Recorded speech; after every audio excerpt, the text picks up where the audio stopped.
একটা দারুণ একটা জিনিস দেখবো, আমাদের জন্য দারুণ, আপনাদের জন্য কেমন জানি না। সেটা হচ্ছে আমরা এই যে এখানে করলা এবং চিচিঙ্গা চিচিঙ্গা এই দুইটার আমরা গাছ লাগাচ্ছি। অনেকদিন ধরে এক মাস এক বয়সে। মাস হয়েছে, হ্যাঁ। 1 মাস হওয়ার পরে আমরা অপেক্ষা করতেছিলাম এখান থেকে ফুলটা আসবে কখন। এই যে দেখেন, এটা চিচিঙ্গার এই যে ফুলটা এখান থেকে বের হবে, এই যে গুটি বের হচ্ছে, এই যে দেখেন, দেখছেন এগুলোর থেকে ফুল বের হবে। এটা হচ্ছে চিচিঙ্গার গাছ। আর এইটা করল্লার গাছ।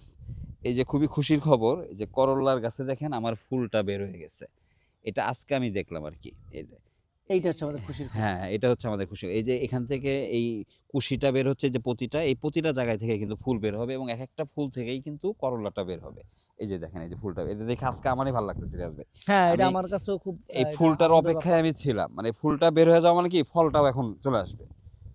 তার মানে আমি আশা করতেছি যে 15-20 দিনের ভিতরে আমি বিক্রি শুরু করতে পারবো, মানে যদি এই ফুলটা সেটা। এবং এত দ্রুত বর্ধনশীল। হ্যাঁ হ্যাঁ, এই যে দেখেন, আপনি আরেকটা জিনিস দেখেন রিয়াজ ভাই, এই জাতটা, এটাও কিন্তু যে বগুড়ার ওই জাতটা থেকে আনছি। শশাটা যেরকম দেখছেন আপনি গিটে গিটে, মানে প্রচুর শশা, এখানেও দেখেন, এই দেখেন প্রতিটা গিটে কিন্তু এই যে গুটি দেখছেন। তার মানে বাহ। যে এগুলো প্রতিটা গিটের থেকেই কিন্তু এই ফুল আসবে। এবং আমি যদি এখান থেকে 80% ফুলও যদি রাখতে পারি গাছের সাথে আর কি, ঝরে না মানে এই রোগটা থেকে প্রতিরোধ করতে পারি, তাহলে আশা করতেছি একটা ভালো ফলন পাবো। আকাশটা কি দারুণ। এবং এইবার আরেকটা জিনিস আমার ভালো হয়েছে, পজিটিভ হয়েছে, এটা শশাতে যেটা আমি করতে পারিনি, যে কারণে শশাতে আমি একটু ক্ষতিগ্রস্ত হয়েছিলাম। এই গাছটা কিন্তু যখন আপনার এইটুক হয়, তখনই কিন্তু এটাকে নিয়ম হচ্ছে গাছে তুলে, জালে তুলে দেওয়া। কারণ আপনি এই গাছটা কিন্তু উপরের দিকে যাবে, মানে সোজা বাড়বে। যখন এটা মাটিতে পড়ে থাকবে তখন কিন্তু বৃদ্ধিটা ঠিক মতো ঘটবে না, ও পেঁচায় যাবে। শশাতে কিন্তু ভাই আমি প্রথমে এই জিনিসটা বুঝতে পারি নাই ভাই, ওটা আমার প্রথম ছিল তো। অনেকদিন পর আমার এই ছেলে বলে আমাকে, ভাই জালে দিতে হবে, জালে দিতে হবে। তাই আমি গুরুত্বটা বুঝি নাই। হঠাৎ করে আমি বলছি আচ্ছা জালে দেন, দিচ্ছে। আমি নিজে বসেছিলাম, আমি তো নিজে কাজ করি ভাই, হাত লাগাই। কিন্তু আজকে আপনি নাই দেখে আমি হাত লাগাই নাই, তাছাড়া আমি নিজে হাত লাগাই। আমি নিজে যখন একটা গাছ খুলে তুলে দিতে গেছি, দেখি কি ভাই, প্যাঁচ খুলতে খুলতে না গাছটা এখানে চলে আসছে লাস্টে। তা আমি অবাক হয়ে গেছি, কি রে এই গাছটা এখানে পড়েছিল। নিজের প্রতি তখন আমার এত খারাপ লাগছে ভাই, যে আমি এটা কি করছি, ওরে ঠিক আছে অন্যায় করছি তো, না ওই গাছটা আমাকে আরো আগে ফল দিত।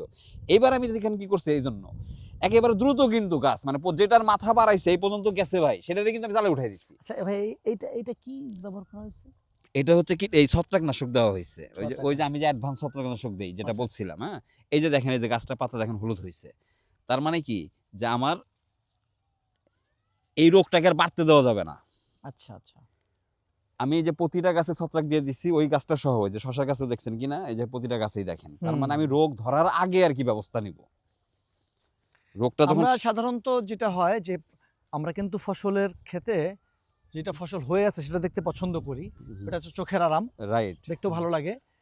কিন্তু আসলে এই যে সময়টা দেখতে ভালো লাগছে না, কিন্তু কাজটা করতে হবে, এবং পরিচর্যার যে ব্যাপারটা, এটাই হচ্ছে ক্ষতি আসলে। হয়ে গেলে তখন কিন্তু আর ভালো লাগে না, হ্যাঁ, তখন কিন্তু আর ভালো লাগবে না। এটা হচ্ছে সন্তানকে যেমন মানুষ রাইট, পরিচর্যা করে এটাকে সেরকম সন্তানের মতোই এটা আমাদের পরিচর্যা করতে সন্তানের হবে। মতো, আমাদের এটা পরিচর্যা এবং করতে হবে। আমাদের যেমন ঠান্ডা লাগে, জল লাগে, ঠিক আছে, নানান একটা আবহাওয়াজনিত সমস্যা হয়, গাছেরও কিন্তু ঠিক সেম। যে ওরও ঠান্ডা লাগবে, জ্বর লাগবে। অতিরিক্ত রোদে দেখেন আমরা মানুষ আধা ঘন্টা কিন্তু রোদের নিচে দাঁড়ায় থাকতে পারি না রিয়াজ ভাই। তাহলে একটা গাছ তারও তো কষ্ট হয়, বিশেষ করে একটা হাইব্রিড গাছ। এই কারণেই কিন্তু এই মালচিংটা দেওয়া, যে এই রোদের কারণে কিন্তু ও কিন্তু এখনো সুস্থ আছে, দেখেন এত রোদের পরেও।